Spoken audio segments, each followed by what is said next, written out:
Hey guys, it's John from Album Review TV. You might not recognize me. The hair is cut, but today I am reviewing Battle Born, the fourth studio album from The Killers.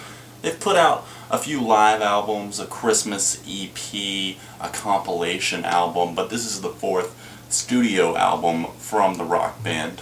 The album has been highly anticipated from fans, critics, everyone really, because the band announced a hiatus a few years back.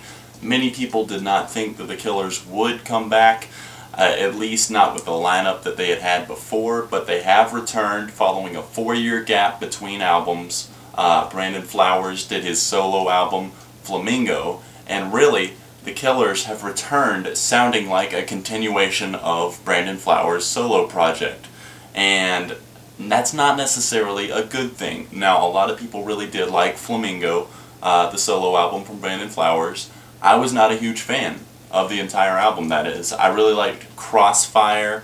That was a really good single, but as a whole, the album, I wasn't that big of a fan. The way Flowers seems to write and deliver his music, he seems to be going for this big thing where like every song is just this big inspired story, and really that just kind of gets old to me at times. I miss the way the Killers used to sound when, yes, at times they did kind of sound like airy, big dream rock even. I don't know if that's even a genre, but that's how I could describe some of their music. There's dream pop, so why not dream rock?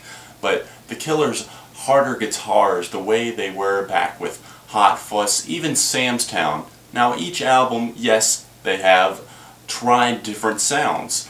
Day and Age saw them trying a more dance-oriented rock on a lot of tracks, as well as the ballads. And Battle Born, I feel like they've just resorted to the ballads for the most part. Now the album isn't all ballads, that's not what I'm saying, but it's just that there's so many of them. Maybe not necessarily ballads, but slower songs that just don't really build up into anything. All of these sounds just kind of make for the most uninteresting Killers album to date, which is surprising considering a few months ago the band was, in talking about their upcoming studio album, were saying to expect bigger guitars, bigger sounds in general, and that's not what we got on this album, I don't think. I mean, I can hear the massive choruses at times on some songs and the loud crashing guitars at times, but not as a whole on the whole album. The lyrics on the album feel uninspired at times and just like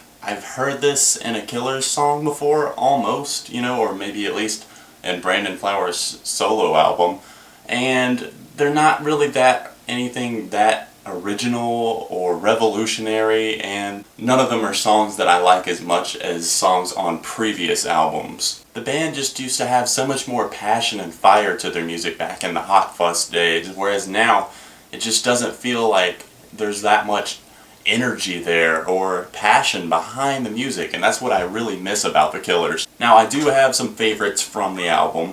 They're not all-time favorites or anything like that, like, oh, this is the best song the Killers have ever done, but I do have my favorites. The band succeeds more on this album when they really go for the bigger sound and the more massive choruses than the slower-paced ballads.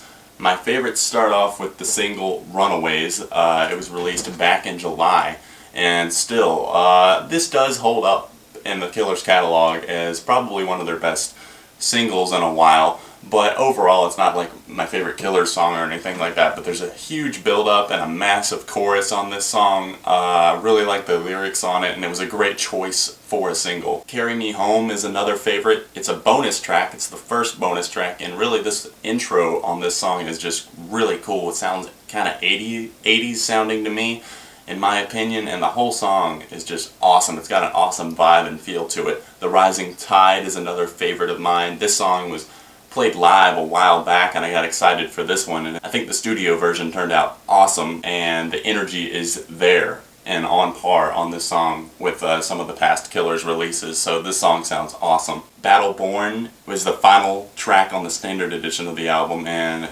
definitely one of the best overall on the album. I really like the way the vocals are delivered, and it's got a very intriguing sound to it that I don't know, it just keeps me interested and entertained the entire song. From Here On Out is another favorite of mine. I really like the guitars that were tried on that song. It really mixed things up on the album. It was a nice change of pace for me. Rounding out my favorites is The Way It Was, which is a track, obviously you can kind of tell from the title, reminiscent of old times and the way things used to be. The band tries to make songs like Deadlines and Commitments, Heart of a Girl, and Miss Atomic Bomb sound really big and inspired, but really they don't come off sounding like that to me. They just kind of come off sounding, they're trying too hard, and they just don't really impress me that much overall. I will say that Hot Fuss is my favorite Killers album, and pretty much their albums go in order of release, in order of favorites for me, because it goes Hot Fuss, Sam's Town, Day and Age, Battleborn for me. I don't want to say the band's getting progressively worse, but I'm progressively having less favorites off of the album, I guess you could say. It's another disappointment for me. I'm tired of giving albums lower ratings. I haven't even given a new album a 4 or above rating in a while, and that always disappoints me because I want to like albums, and I've definitely give this album a fair chance. I've listened to it many times, and it's just not really growing on me. The tracks that I like. So overall, I'm feeling a 3.5 out of 5 for this album. What did you guys think? Was this a disappointment to you, or did you love it? Let me know in the comments. Keep in mind, this is just my opinion, so let me hear yours in the comment section below, and we'll get a discussion going. Don't forget to subscribe to my other channels, please. The links are down below, along with my Twitter, Facebook, my blog, where you'll find my top 25 songs post every week, as well as many other things. Also, today is Wednesday, that means live show tonight, 9 p.m. Eastern Time. Be there, let's chat about music, all that good things. If that's already passed, then just remember every Wednesday, 9 p.m. Eastern in the future, as long as I'm in town, we will be having a live show. All the links are below, as you know.